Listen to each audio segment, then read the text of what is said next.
What's up, Patriots? Axel here of Axetruth.com, and this is where I cut through the bullshit.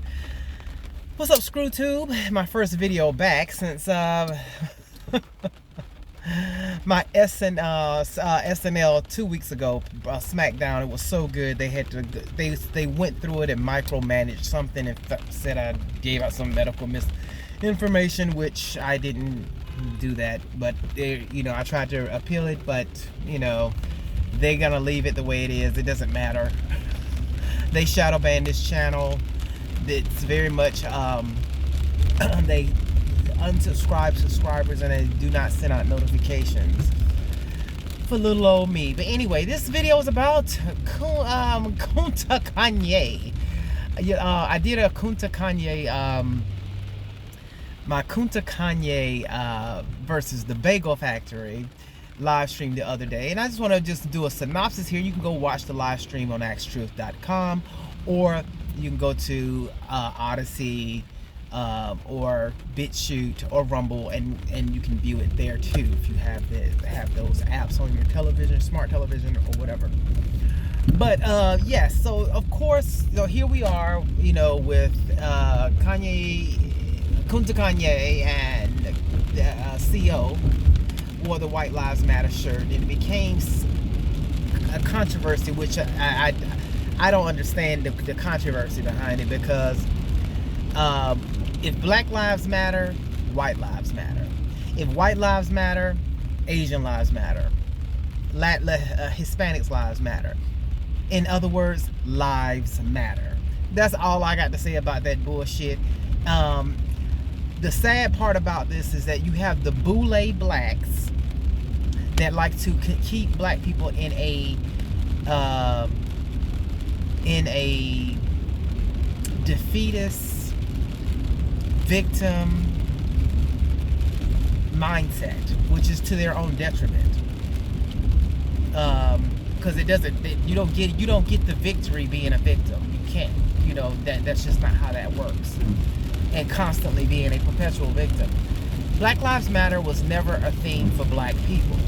It was nothing. It was just using black people and black emotions. It was white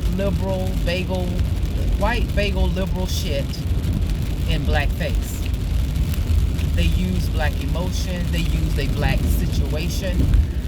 That was, and many of them, and a lot of them are psyops, but a lot of people want to believe them because it was on the news. But a lot of them were not even true. But they created these situations so they could stir up the emotion and racial animus in this country to keep it at a certain level. And they have to do that. They've been doing it for quite some time, and you can go all the way back to Rodney King. From there, and then OJ was like the next kickoff for it. Casey Anthony was like another situation where they could try to interject race, even though it was a Hispanic that was supposedly nanny. But you saw how they somehow able to incorporate race because it was a brown-skinned Hispanic who she was blaming. But back to that's going a little bit off subject, but Kunta Kanye has also came out and said he questioned something and said something about a particular group of people who don't like to be brought up in any context other than somebody praising them and saying how great they are and they're so fantastic and they're perfect people who don't get no consider. They're above all criticism.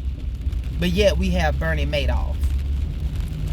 But yet we have Jeffrey Epstein and Ghislaine Maxwell. But somehow these people are above critique. Now, what Kanye said about he's going DEFCON something on the Jews or something. I mean, I think that was just a phrase, figure of speech. It was nothing to that to say that, oh, he's going to attack Jews. He's calling for people to attack Jews. That was the extremist response from people who want to make this group out to be something that everybody's coming after. He didn't say anything like that. He was talking about certain people who happen to be those people that control entertainers, the entertainment industry, everything about it. They control everything that's put out here. You know, everything that we consume. And if you're consuming things that are, you know, if you don't like, I saw this particular creator talking about the imagery, you know, of black women that's perpetuated in the media and on social media. Now, a lot of this is self-perpetuation. However, it is marketed and sold and packaged through reality television and all kinds of any types of entertainment and music. This image of black women. If blacks didn't buy it, if it wasn't selling, they wouldn't keep doing it. But because it is packaged and sold, people are buying it, so they will continue to do it. So you can't complain about something that a culture has accepted. They buy into it, they adopt it, and they in turn act it out for the world to see. There were points in Kanye's Kunta Kanye, and I'm calling him Kunta Kanye because he works in the industry of slavery, and he is a slave. You know, even though he's supposed to be if he's gonna really be the billionaire they said that he is, a billionaire wouldn't give a damn about what somebody thought about what he said, because he can retire right now, don't have to do nothing else, and continue to be Kanye and say what he want to say. If he has that type of power, if he has that money, if he has that control over his money. See, there's a lot of components to go to this, and that's why I have coined him as Kunta Kanye. Now, I don't know what they're going to do with Kunta Kanye when it comes to this whole situation with the Bagel factory.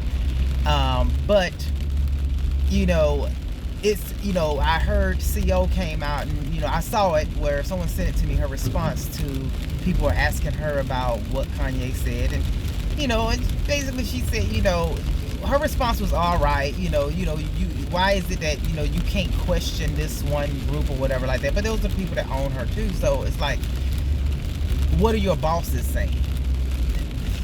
What is it? What is that? But it ain't no anti-Semitism in anything when someone questions something and you happen to be of a certain group.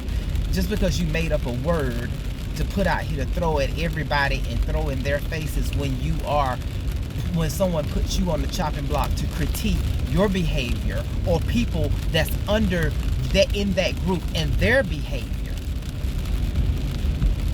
Because every group, every person, every group, everybody's up for critique, regardless of what it is. And anyone, and so, but if you want to see that live stream, it was really entertaining and funny and informative, because I kind of lined a lot of things up about this whole thing. And white people, you can say anything about them, you can openly say the most racist thing, and black people are doing that. They do it every day, online, all day long, and they're praised for it. It's not something that's condemned, because to me, derogatory racial statements towards a group of people, if you're gonna be sensitive about that, it goes in all directions for every group. But because it's not applied that way, it doesn't really need to be applied in any kind of way. Because then the bottom line is, in this country, we have the freedom of speech, and with having the freedom of speech, you have the freedom to offend whoever by your speech. If you were offended and you took what he said in a certain way and you took it out of context, that's what you did. That's what the ADL did. They jumped in it. Because they're the main ones trying to, the shit starters. But people can say what they want to say. You would just be accountable for what you say. But you can own up to what you say. Say, I said it, and that's just why I think about it. And if I change my mind, I'll tell you again on the flip side.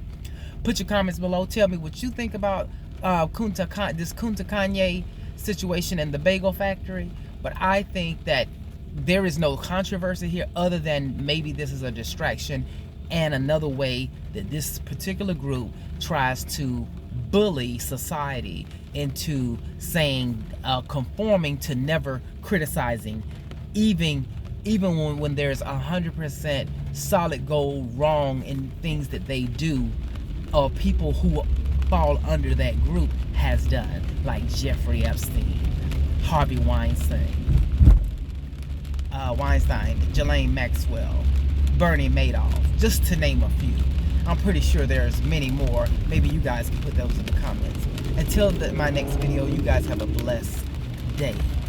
Peace out, everyone.